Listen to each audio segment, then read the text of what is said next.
Nueva Zelanda es uno de los países geográficamente más aislados del planeta, separada por miles de kilómetros de océano de las masas de tierra más cercanas. Sin embargo, este aislamiento también la ha convertido en una de las más únicas, ya que no solo presume de una inmensa belleza natural, sino también de una cultura rica y diversa que no se parece a ninguna otra en la Tierra. Lo que es aún más notable es que el componente humano de la historia de Nueva Zelanda se ha desarrollado relativamente hace poco tiempo, habiendo sido moldeado por sucesivas oleadas de migración de personas de todo el mundo en tan solo unos pocos siglos. Entonces, ¿cómo se transformó esta nación, de ser un conjunto de islas deshabitadas hace menos de 1000 años, en uno de los destinos más deseados para visitar y vivir en la actualidad? Esta es la historia de Nueva Zelanda. Por cierto, algunos de los mapas históricos que aparecen en nuestros vídeos ya están disponibles para su compra a través de nuestra tienda en línea de mapas. Ya seas un entusiasta de la historia, un coleccionista o simplemente ames el arte de los mapas antiguos, encontrarás una selección curada de impresiones impresionantes para explorar.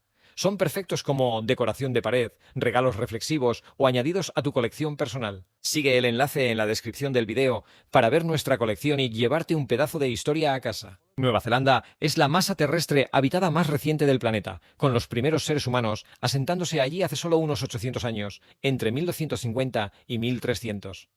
Estos primeros pobladores, al igual que otros del Pacífico Sur, eran polinesios y formaban parte de un movimiento más amplio durante ese periodo conocido como la Gran Expansión Polinesia, que vio una notable exploración oceánica y asentamientos en todo el Océano Pacífico. Se cree que esta migración fue realizada por navegantes expertos, conocidos por su dominio de las estrellas y las corrientes oceánicas. Usando grandes canoas oceánicas conocidas como waka, recorrieron vastas distancias para asentarse no solo en Nueva Zelanda, sino también en lugares tan distantes como Hawái, la isla de Pascua y posiblemente incluso Sudamérica. Cuando estos primeros colonos llegaron a la tierra que hoy conocemos como Nueva Zelanda, o Aotearoa, se convirtieron en los antepasados del pueblo maorí. Trajeron consigo su conocimiento en navegación, agricultura, artesanía, así como una estructura social compleja y un conjunto de creencias espirituales que formarían la base de la cultura maorí temprana. Los maoríes se establecieron rápidamente tanto en la isla norte como en la isla sur, creando asentamientos permanentes a lo largo de las costas y sistemas fluviales. La sociedad maorí se basaba en un fuerte sentido de parentesco, con comunidades organizadas en torno a tribus conocidas como iwi, definidas por lazos de sangre y ascendencia compartida. También desarrollaron un sofisticado sistema de tradiciones orales, conocido como Wakapapa, que registraba su historia genealógica, conectando a los individuos con sus ancestros, la tierra Shiar-Lil-Ra y sus creencias espirituales. Esto formaba la columna vertebral de la cultura maorí. 03-22. Una práctica cultural clave que surgió durante este periodo fue la construcción de aldeas fortificadas en terrenos elevados para fines defensivos, conocidas como Pa. Estos asentamientos protegían a las comunidades de posibles conflictos con tribus rivales y también servían como centros sociales donde se realizaban actividades comunales como banquetes y ceremonias religiosas. Las creencias espirituales maoríes estaban profundamente entrelazadas con la vida diaria, y su visión del mundo giraba en torno a mantener un equilibrio con la naturaleza. Su religión era politeísta, con un panteón de dioses y deidades que regían diversos aspectos de la vida, desde la creación humana hasta las estaciones del año y los recursos naturales. Para el siglo XVI, unos 200 años después de la llegada de los primeros humanos, la sociedad maorí había desarrollado una identidad cultural distintiva y se había vuelto cada vez más compleja. El estatus social se marcaba visiblemente a través de la práctica del tatuaje, y los jefes maoríes, conocidos como rangatira, ostentaban un gran poder e influencia. Sin embargo, su autoridad se basaba en el consenso y el respeto dentro de la tribu. El liderazgo era dinámico. El éxito de un jefe no solo dependía de su capacidad para mantener la cohesión social, sino sobre todo de su destreza marcial en tiempos de guerra. Las guerras entre tribus se volvieron cada vez más comunes durante este periodo, a medida que aumentaba la competencia por la tierra y los recursos. Los guerreros maoríes, llamados Toa, eran altamente hábiles en el combate cuerpo a cuerpo. Sin embargo, como su sociedad no poseía tecnología para trabajar el metal en aquel momento, sus armas estaban hechas principalmente de madera, hueso y piedra. Como resultado, los maoríes a menudo utilizaban la guerra psicológica para intimidar a sus oponentes, en especial a través del haka, una danza ceremonial que se adaptó para ser realizada antes de las batallas, mostrando la fuerza y unidad de la tribu. La vida para los maoríes en Aotearoa continuó en gran medida sin cambios durante las décadas siguientes, hasta la llegada de los primeros europeos en el año 1642. Un problema que estos exploradores europeos no tenían que enfrentar al llegar a un nuevo país era la imposibilidad de acceder a sus sitios web o servicios de streaming favoritos. Pero incluso si Internet hubiera existido en aquel entonces, no habrían tenido que preocuparse, gracias a Surfshark, el patrocinador de este video. El explorador neerlandés Abel Tasman avistó la costa noroeste de la isla Sur durante su expedición para cartografiar las tierras del Pacífico Sur. Sus dos barcos, el Heemskerk y el Zeehan, anclaron en lo que ahora se conoce como Golden Bay, donde se encontraron por primera vez con un grupo de maoríes. Sin embargo, el encuentro se tornó rápidamente violento, resultando en la muerte de 4 miembros de la tripulación de Tasman en un enfrentamiento con guerreros maoríes que habían salido en sus canoas Waka. Al interpretar a los maoríes como hostiles, Tasman abandonó Nueva Zelanda sin siquiera desembarcar. A pesar de ello, su breve visita colocó a Nueva Zelanda en los mapas europeos y en 1645 fue registrada en latín como Nova Zelandia, en honor a la provincia neerlandesa de Zeeland. Pasarían más de 100 años antes de que exploradores europeos regresaran a Nueva Zelanda. Los británicos, bajo el mando del capitán James Cook, llegaron en octubre de 1769 a bordo del HMS Endeavour, seguidos apenas 2 meses después por una expedición francesa dirigida por Jean-François de Surville. Como parte de su travesía por el Pacífico, Cook realizó varios desembarcos en ambas islas principales y desarrolló relaciones amistosas con los maoríes locales. Aunque en algunas ocasiones estas relaciones terminaron en enfrentamientos violentos, Cook pasó bastante tiempo cartografiando Nueva Zelanda, lo que resultó crucial no solo para sus futuros viajes en 1672 y 1776, sino también para otros exploradores y comerciantes europeos en los años siguientes. Aunque Cook había reclamado Nueva Zelanda en nombre de Gran Bretaña, al principio no se materializaron esfuerzos del gobierno británico para enviar colonos, como sí lo había hecho en Australia. En cambio, en las últimas décadas del siglo XVIII, Nueva Zelanda fue visitada por barcos balleneros y mercantes británicos, franceses y estadounidenses que intercambiaban herramientas de hierro y telas por recursos como lino, madera y alimentos. Aunque hubo algunos conflictos, como el asesinato del explorador francés Marc-Joseph Marion Dufresne en 1772 y la masacre de la tripulación del barco británico Boyd en 1809, la mayoría de los contactos entre los maoríes y los europeos fueron pacíficos. Sin embargo, hubo una mercancía en particular que los maoríes deseaban cada vez más obtener de estos comerciantes: armas de fuego. La introducción de armas en Nueva Zelanda tuvo un efecto profundo en la sociedad maorí, desencadenando una enorme carrera armamentista entre tribus para ganar territorio o vengarse por derrotas pasadas. Lo que se conocería como las guerras de los mosquetes, Musket Wars, vio a las tribus maoríes competir ferozmente por el acceso a armas europeas.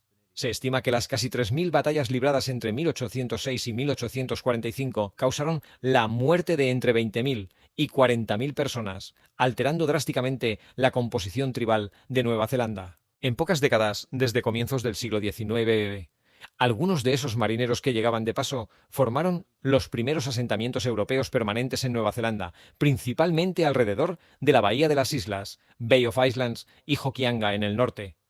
Algunos de ellos eran marineros desertores o convictos escapados de Australia, que incluso se integraron en comunidades maoríes y llegaron a ser conocidos como Pakeha Maori o europeos maoríes. A principios del siglo XIX también llegaron los primeros misioneros cristianos, que comenzaron a trabajar en la conversión de los maoríes al cristianismo. Figuras como Samuel Marsden establecieron la primera misión en la bahía de Hohi en 1814, lo que no solo permitió la difusión del cristianismo, sino que también introdujo la alfabetización entre los maoríes, cuya lengua fue registrada por escrito por primera vez. A pesar del creciente número de colonos británicos que llegaban a Nueva Zelanda, el territorio aún no era considerado formalmente parte del Imperio Británico. Algunas parcelas de tierra habían sido compradas individualmente por los primeros colonos y misioneros a los maoríes, pero hacia finales de la década de 1830, la actividad de la New Zealand Company, un consorcio privado de inversores británicos que buscaba convertir Nueva Zelanda en una colonia comercial, comenzó a ganar impulso. En 1839, la compañía anunció planes para comprar vastas extensiones de tierra, llegando a reclamar hasta 2/3 de todo el país, muchas veces mediante ventas dudosas con los maoríes. El gobierno británico, consciente de las preocupaciones sobre la soberanía planteadas por los pueblos maoríes y alarmado por las ambiciones de la New Zealand Company, incorporó temporalmente a Nueva Zelanda dentro del territorio oficial de la colonia británica de Nueva Gales del Sur en Australia y envió al capitán William Hobson como nuevo vicegobernador del país. El 6 de febrero de 1840, Hobson y alrededor de 40 jefes maoríes firmaron el Tratado de Waitangi, que establecía formalmente la soberanía británica sobre Nueva Zelanda y al mismo tiempo garantizaba y protegía los derechos de los pueblos indígenas maoríes. El tratado se convirtió posteriormente en el documento constitucional fundacional de Nueva Zelanda. Sin embargo, como fue escrito en dos versiones separadas, una en inglés y otra en maorí, surgieron disputas sobre su interpretación, lo que derivó en conflictos relacionados con la tierra en años posteriores. El 3 de mayo de 1841, Nueva Zelanda se convirtió oficialmente en una colonia de la corona británica, completamente separada de Nueva Gales del Sur. Como resultado, el país experimentó un aumento dramático en la llegada de colonos británicos.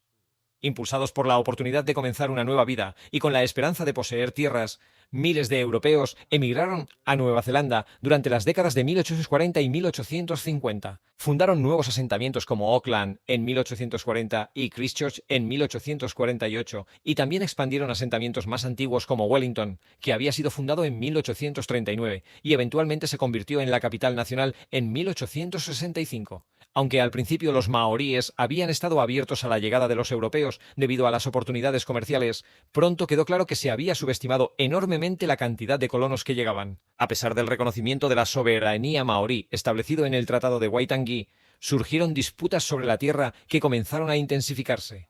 El primer conflicto entre los británicos y los maoríes fue la Guerra del Mástil de Bandera, Flagstaff War, de 1845 a 1846. Aunque terminó en un alto el fuego, no sería el último estallido de violencia entre ambos grupos. A medida que la población europea crecía, se ejercía una presión cada vez mayor sobre los maoríes para vender más tierras. Los europeos tenían conceptos diferentes sobre el uso de la tierra para la agricultura y los asentamientos, y veían la resistencia maorí como un obstáculo para el progreso de la colonia. Las confrontaciones violentas continuaron desde 1805, pero escalaron significativamente durante la década de 1860. Esta serie de hostilidades, conocida como las Guerras de Nueva Zelanda, vio el despliegue de unos 18.000 soldados británicos y aliados maoríes luchando contra una fuerza de aproximadamente 5.000 combatientes maoríes que resistían decididamente para defender sus tierras. Eventualmente, en 1872, las fuerzas británicas prevalecieron y confiscaron alrededor de 15.500 kilómetros cuadrados de territorio maorí. Esto dejó una gran cantidad de amargura y resentimiento entre las comunidades afectadas, un sentimiento que persiste hasta hoy. A medida que aumentaba el número de colonos británicos, la distancia geográfica con respecto al Reino Unido comenzó a verse como un obstáculo para el desarrollo de la colonia.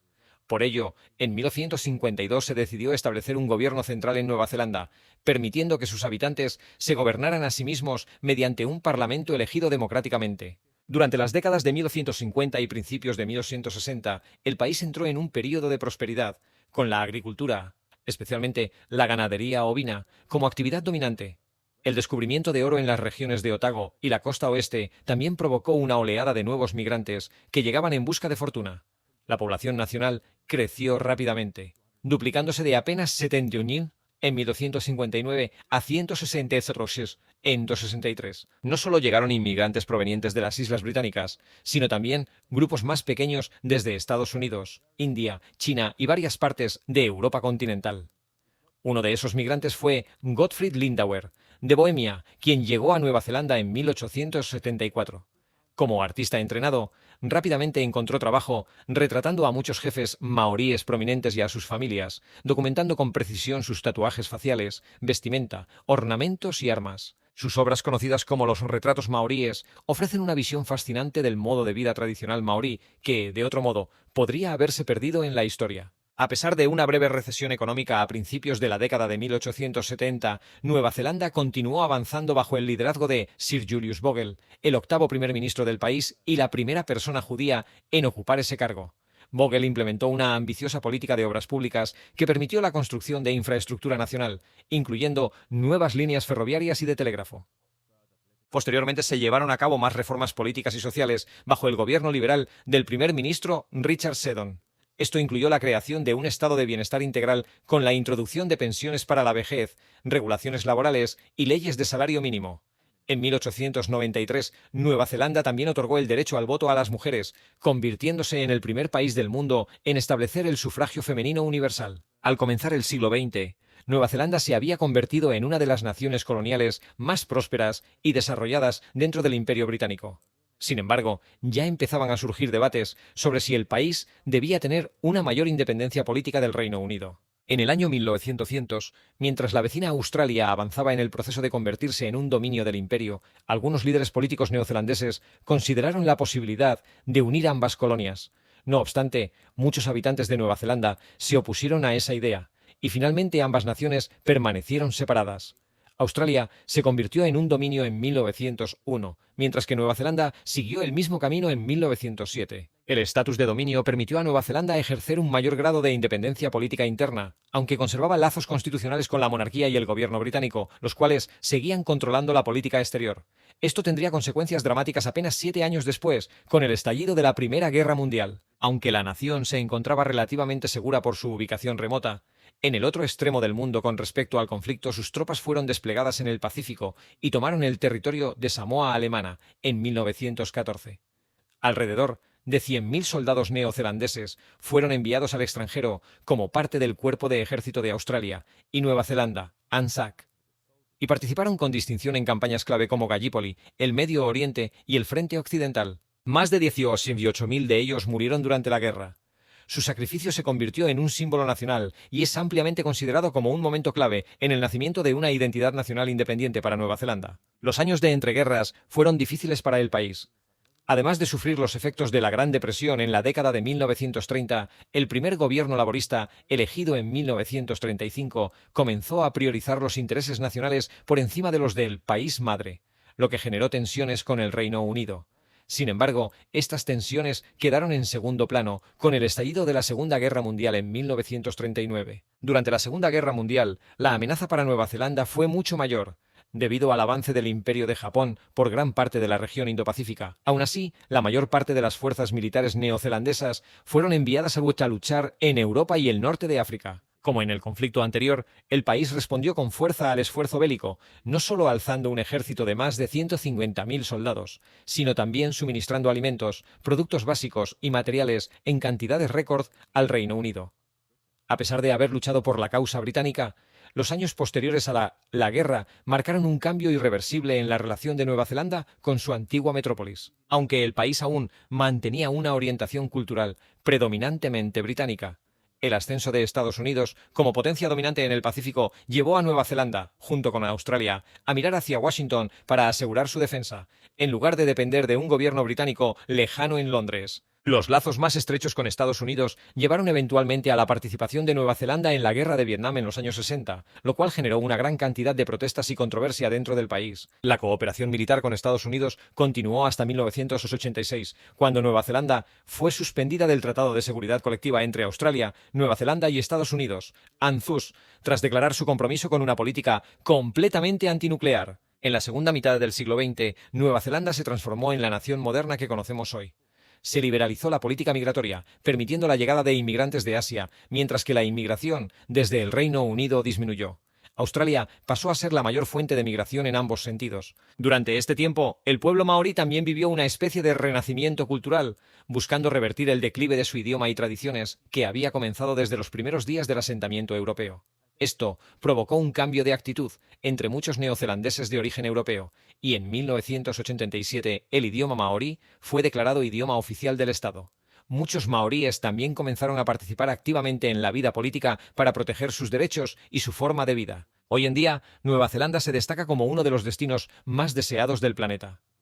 No solo por su próspera industria turística internacional, sino también para aquellos que buscan establecerse de manera permanente en un entorno único y acogedor. Esto, en muchos sentidos, refleja la historia de la nación. Pues en poco más de 800 años, desde la llegada de los primeros colonos maoríes hasta los recién llegados al Aeropuerto Internacional de Auckland, Nueva Zelanda ha ofrecido a personas de todo el mundo una forma de vida tan deseable y única que simplemente no se puede encontrar en ningún otro lugar.